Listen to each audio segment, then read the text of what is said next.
Hello student, আমি তোমাদের Shantanu sir. তোমরা সবাই ভালো আছো আশা রাখছি। আমি আজকে মাধ্যমিকে বিটিএ টেস্ট পেপারে 2024 এবং 25 সালে জিওগ্রাফি একটা পেজ সম্পূর্ণ নির্ভুলভাবে তোমাদের সামনে উপস্থাপন করছি। পেজ নাম্বার হচ্ছে 564 পেজে। আচ্ছা, প্রথম প্রশ্নটা দেখো। আচ্ছা, প্রথম প্রশ্ন, যে প্রক্রিয়ায় অভিকর্ষ টানে উচ্চভূমি ঢাল বরাবর মাটির শিলাস্তর নেমে আসে তাকে কি বলে? অভিকর্ষ টান থাকলে সেখানে পুঞ্জিত ক্ষয় দিতে হবে, অ্যান্সার। দ্বিতীয়ত হচ্ছে মরু সমপ্রায় ভূমিতে কঠিন শিলাগঠিত অনুচ্চ টিলা পাহাড়, মানে মরুভূমি ক্ষয়চক্রের বার্ধক্য পর্যায়ে যে অনুচ্চ টিলা পাহাড়টি দেখা যায় একমাত্র ইনসেল বার্চ দেখা যায়। 3 নম্বর হচ্ছে উষ্ণ ও শীতল স্রোতের মিলনস্থলে দেখা যায় কি না, উষ্ণ ও শীতল স্রোতের মিলনস্থলে কুয়াশা দেখা যাবে এবং ঝড় বৃষ্টি হতে দেখা যাবে। আচ্ছা, 4 প্রশ্ন, পৃথিবী থেকে চাঁদের দূরত্ব যখন সবচেয়ে কম তখন যে জোয়ার হয় সেটাকে কি বলা হয়? তখন সেই জোয়ারটাকে বলা হয় পেরিজি জোয়ার, আর দূরত্ব বেশি হলে তাকে অ্যাপোজি জোয়ার। 5 হচ্ছে উল্কাপিণ্ড পুড়ে ছাই হয় যে স্তরে, সেটা হচ্ছে মেসোস্ফিয়ারে উল্কাপিণ্ড পুড়ে ছাই হয়, শীতলতম স্তর।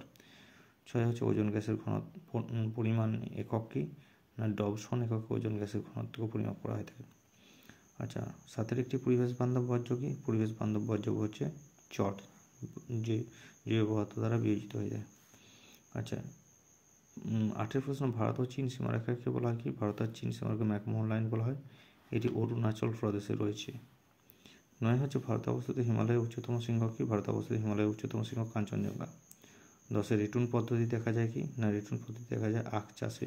একবার আখ গাছ কেটে দেওয়ার পর সেই সেখান থেকে আবার যে নতুন চারা গাছটা সৃষ্টি হয় তাকে রিটুন পদ্ধতিতে বলা হয়। আচ্ছা, 11 হচ্ছে হীরাকুণ্ড নদী পরিকল্পনা অবস্থিত যে নদীর উপর তা হলো কি না, হীরাকুণ্ড হচ্ছে মহানদীর উপর। 12টা হচ্ছে গ্রীষ্মকালে বরদইছিলা দেখা যায় কোথায়? অসমে, যে গ্রীষ্মকালে ঝড়টা লক্ষ্য করা যায় তাকে বলে বরদইছিলা। আচ্ছা, 13টা হচ্ছে ভারতের হাইটেক বন্দর কাকে বলে? ভারতের হাইটেক বন্দর হচ্ছে নবসেভা বা জওহরলাল নেহরু বন্দরকে বলা হয়, পশ্চিম উপকূলে অবস্থিত। 14 হচ্ছে ভূবৈচিত্র্য সূচক মানচিত্রে জনবসতিকে দেখানো হয় কি রকম? জনবসতিকে দেখানো হয় লাল রঙে, ক্ষয়ের অপশান হবে। এরপর আমি আসবো শুদ্ধ আর অশুদ্ধগুলো নির্ভুলভাবে করে দেওয়ার জন্য। দেখো 2.1 যেটা শুদ্ধ হলে আমি রাইট চিহ্ন দেবো আর অশুদ্ধর পাশে ক্রস চিহ্ন দেবো। এক হচ্ছে বারখান বালিয়াড়ি থেকে শিব বালিয়াড়ি তৈরি হয়, অবশ্যই বারখান থেকে শিব বালিয়াড়ি তৈরি হয়, এটা শুদ্ধ হবে। দ্বিতীয়ত হচ্ছে বায়ুর চাপ 14 ব্যারোমিটারের সাহায্যে পরিমাপ করে, 14 ব্যারোমিটারের সাহায্যে বায়ুর চাপ শুদ্ধ হবে। লানিনা, তিনি হচ্ছে লানিনার প্রভাবে প্রশান্ত মহাসাগরে বন্যা হয়, কখনোই নয়, এল নিনোর প্রভাবে বন্যা হয়, এটা অশুদ্ধ হবে, তাই ক্রস দিলাম।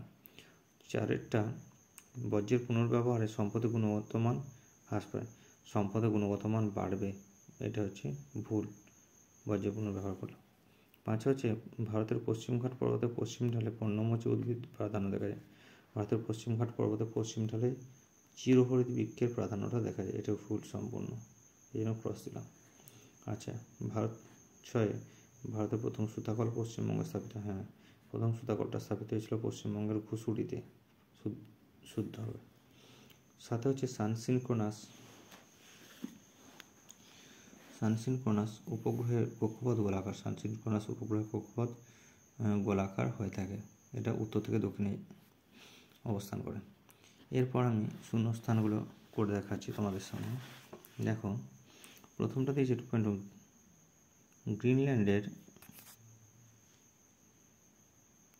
গ্রিনল্যান্ডের ড্যাশ হলো পৃথিবীর দ্রুততম হিমবাহ। গ্রিনল্যান্ডের জেকবস ভ্যান বর্গীয় জয়কার ক বদন্তেশ ভয়জা ফলে আকার দন্ত ন, পৃথিবীর দ্রুততম হিমবাহ।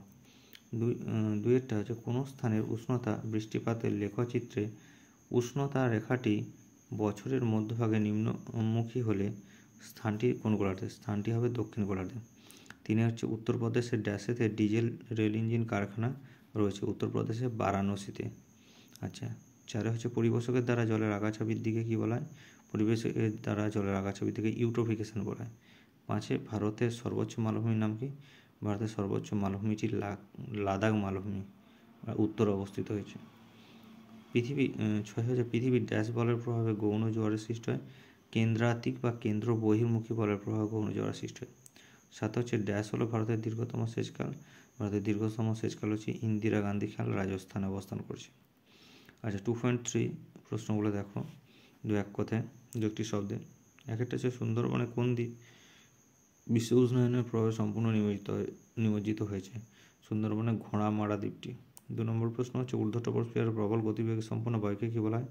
ঊর্ধ্ব ট্রপোস্ফিয়ার প্রবল গতিবেগ সম্পন্ন বায়ু হচ্ছে জেট বায়ু।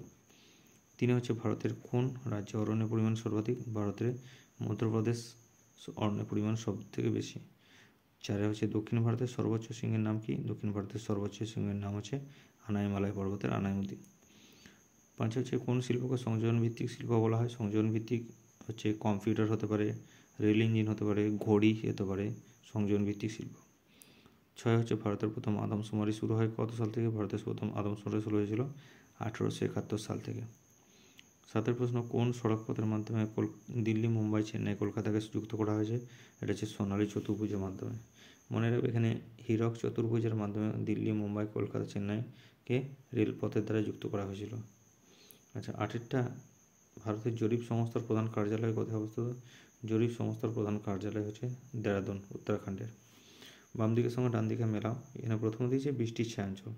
বৃষ্টির ছায়াঞ্চল কি না? বৃষ্টির ছায়া এখানে ডান দিক আর বাম দিকে মিলন হয়েছে। বৃষ্টির ছায়াঞ্চল হবে শিলং হবে। আউটসোর্সিংয়ের সঙ্গে যুক্ত হবে তথ্য প্রযুক্তি শিল্প। ক্রান্তীয় ঘূর্ণিপাতের সঙ্গে টর্নেডো যুক্ত হবে। আর মৃত্তিকা সংরক্ষণের সঙ্গে স্ট্রিপ ক্রপিং।